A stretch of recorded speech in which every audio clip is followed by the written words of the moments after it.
Pernahkah kamu merasa bahwa dunia ini penuh dengan kepura-puraan? Kita duduk di meja makan tersenyum, berbicara dengan bahasa yang terdengar indah, lalu menyebut itu sebagai kebijaksanaan. Kita memilih diam ketika hati ingin berteriak, hanya supaya terlihat tenang di mata orang lain, lalu menamainya sikap yang dewasa. Kita menutup luka dengan kata-kata manis, seakan-akan itu adalah tanda kebijaksanaan. Tapi coba kita jujur sebentar, benarkah itu kebijaksanaan? Atau sekadar topeng yang kita kenakan agar hidup terlihat wajar di hadapan dunia? Kebijaksanaan yang kita agungkan seringkali bukan kebenaran, melainkan ilusi. Ilusi yang kita sepakati bersama, supaya kita bisa hidup berdampingan tanpa saling melukai. Kita sebut itu bijak, padahal mungkin itu hanya kompromi. Dan di titik inilah aku ingin mengajakmu untuk menyelam lebih dalam, menembus lapisan kata-kata yang indah, menuju sesuatu yang lebih jujur. Karena di balik ilusi yang kita sebut kebijaksanaan, ada kebenaran yang jauh lebih dalam. Kebenaran yang hanya bisa ditangkap dengan hati yang terhubung kepada Allah. Bab 1, kebijaksanaan sebagai bayangan ilusi sosial. Mari kita mulai dari realitas sehari-hari. Seorang anak yang tumbuh di keluarga Jawa diajarkan untuk berbicara halus, menunduk kepada yang lebih tua, dan menjaga perasaan orang lain. Itu dianggap bijak, tapi di sisi lain seorang anak yang tumbuh di lingkungan keras, misalnya di pasar, diajarkan untuk bicara tegas, keras, bahkan membela diri dengan suara tinggi. Itu pun dianggap bijak, sesuai dengan kondisi lingkungannya. Dua budaya, dua standar kebijaksanaan. Mana yang benar? Jawabannya, tidak ada yang benar-benar absolut. Kebijaksanaan dalam kacamata manusia seringkali hanyalah bayangan. Bayangan dari kesepakatan sosial, bayangan dari apa yang dianggap pantas oleh komunitas, bayangan dari apa yang kita warisi tanpa pernah menimbang. Apakah ini cahaya atau sekadar pantulan?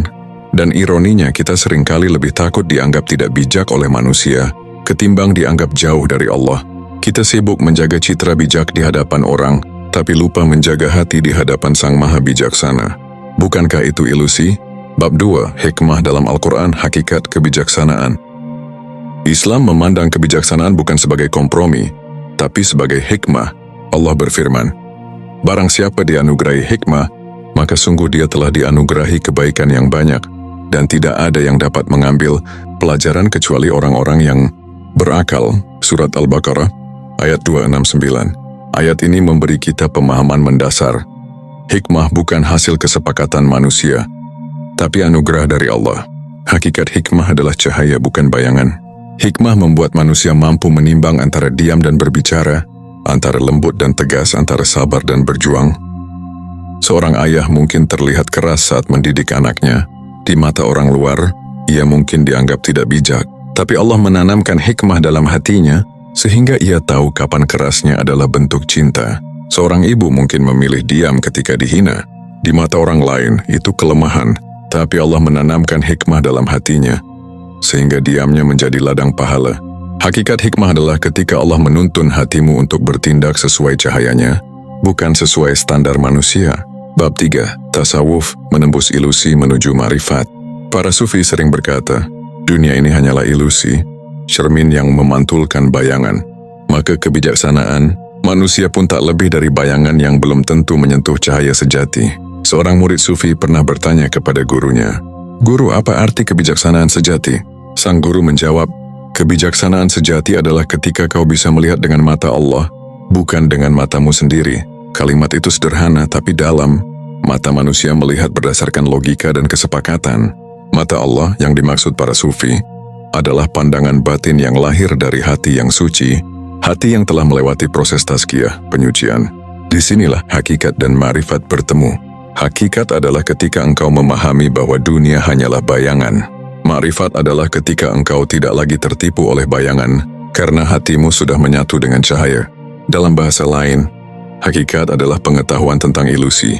Ma'rifat adalah pengalaman tentang kebenaran. Bab 4, ilusi dalam kehidupan sehari-hari. Kita seringkali menyebut diri kita bijak hanya karena mampu menahan emosi, padahal diam tidak selalu bijak. Kadang diam adalah pengecut, kadang berbicara lantang bukanlah kemarahan, melainkan hikmah.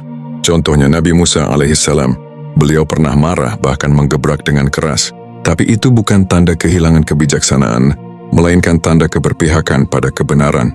Sedangkan kita seringkali diam demi menjaga gengsi bukan demi menjaga iman. Seringkali tersenyum demi citra sosial, bukan demi ketenangan batin.